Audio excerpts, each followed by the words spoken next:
Asia cup अभी शुरू होने वाला है। भारत अभी अभी एंडरसन तेंदुलकर ट्रॉफी को इस पहले एडिशन को ड्रॉ करके इंडिया लौटा है। और आशिया कप और एंडरसन तेंदुलकर ट्रॉफी के बीच में वो थोड़ा सा गैप है और उस गैप में अब इंडिया थोड़ा सा उसका प्लान बनाएगा एशिया कप का। और अब उसके बारे में हम आज करेंगे चर्चा थोड़ा सा। हाय हेलो दोस्तों, आप देख रहे हैं स्पोर्ट्स हिंदी 24 पे स्पोर्ट्स अपडेट। ये हमारा नया शो है, बहुत बढ़िया है। देखिए, लाइक करिए और सब्सक्राइब कीजिए, बहुत सारे लोगों तक शेयर कीजिए और हमें सपोर्ट कीजिए। और क्योंकि आज बहुत दिनों के बाद आए हूँ, पहले तो बताइए कैसा लग रहा हो यार। क्योंकि बहुत मेहनत करके आया हूँ, पहली बार बहुत दिनों के बाद, महीनों के बाद आया हूँ, तो थोड़ा सा सोचा कि थोड़ा सा अलग करके जाते हैं दर्शकों के सामने, तो कुछ उस तरीके से आया हूँ। और अब थोड़ा सा है ना, इधर की तरफ चलते हैं। India, Rohit Sharma no, Virat Kohli no, लेकिन बहुत बढ़िया खेले। Rishabh Pant, he is the best keeper and best batter in the Indian cricket history. बहुत बढ़िया खेले वो। चोटिल होते हुए भी उन्होंने 50 रन बनाए थे। वो एक बहुत बढ़िया कंटेंट था उनका, एक बहुत बढ़िया योगदान था जो बहुत अरसे तक याद रखा जाएगा। और ये ऐसे जो होते हैं ना, वो बहुत दिनों तक याद रखे जाते हैं, बहुत वर्षों तक याद रखे जाते हैं। और ऐसा होता है। तो अब एशिया कप की शुरुआत होने वाली है 9 सितंबर से। उसकी अपडेट आ गई है, जो कि यूएई शारजा दुबई में होगा। और आपको पता है दुबई एक पर्यटन स्थल है यार, मजा आएगा वहाँ पे मैचेस देखने के लिए। वहाँ की खूबसूरत वो जो कि प्रसिद्ध स्थल है, उन्हें भी देखने का थोड़ा सा मजा आएगा। तो उसमें एक अलग सी मजा आएगी। और वहाँ पे अगर मैचेस होते हैं ना, तो थोड़ा सा मतलब दूसरी वाली गेंदबाजी को मदद मिला करती थी, क्योंकि शायद 21 का जो T20 विश्व कप था ना, वो वहीं पे हुआ था। आईपीएल भी वहीं पे हुआ था कोरोना के एडिशन में। तो थोड़ा सा गेंदबाजों को मदद मिलती है वहाँ पे, तो कुछ उस दृष्टिकोण से भारतीय टीम टीम बनाने का विचार हो सकता है। और अब कप्तान होंगे शायद मेरे हिसाब से, अगर आप मुझे पूछोगे तो आप कप्तान किसको रखेंगे, तो मैं तो भाई सूर्य कुमार यादव। इन बहुत बढ़िया खेले हैं वो। अभी तक एक भी सीरीज हारे नहीं है T20। अगर मैं सही हूँ, मेरी मेमोरी अगर सही है तो जी हाँ, हारे ही नहीं है वो अब तक।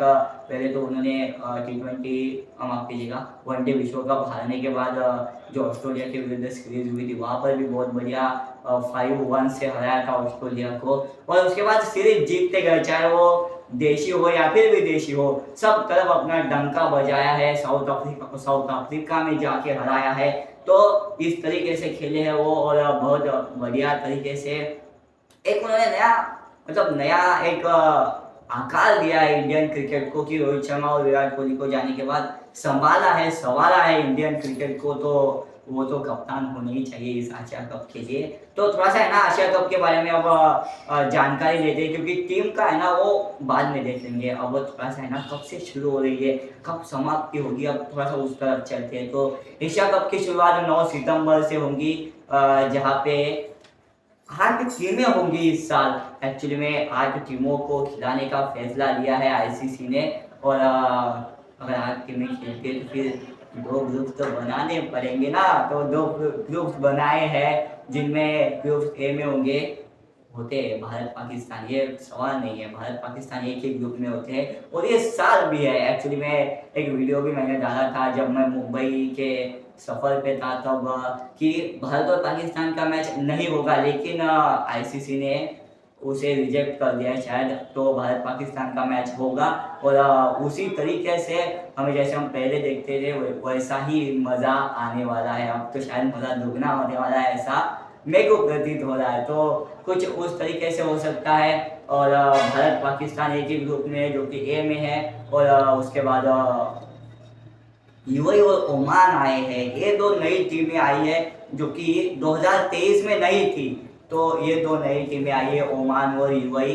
तो एक बहुत बढ़िया है, आशिया की जो टीमें, जो आशिया कप का उद्देश्य है उसे साकार करने का एक प्रयास हो रहा है। तो वहाँ पे ये 2 नई टीमों का कदम एक बहुत बढ़िया हो सकता है। इस सीज़न नेपाल नहीं है, जो कि शायद पिछले सीज़न थी, तो इस साल वो नहीं खेल रही है।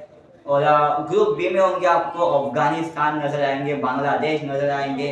और एक और जो नई टीम है ना, वो आई है होमकाम आई है भैया, बांग्लादेश, श्रीलंका और अफगानिस्तान के साथ होमकाम। तो ये दो तीन नई टीमें आई है।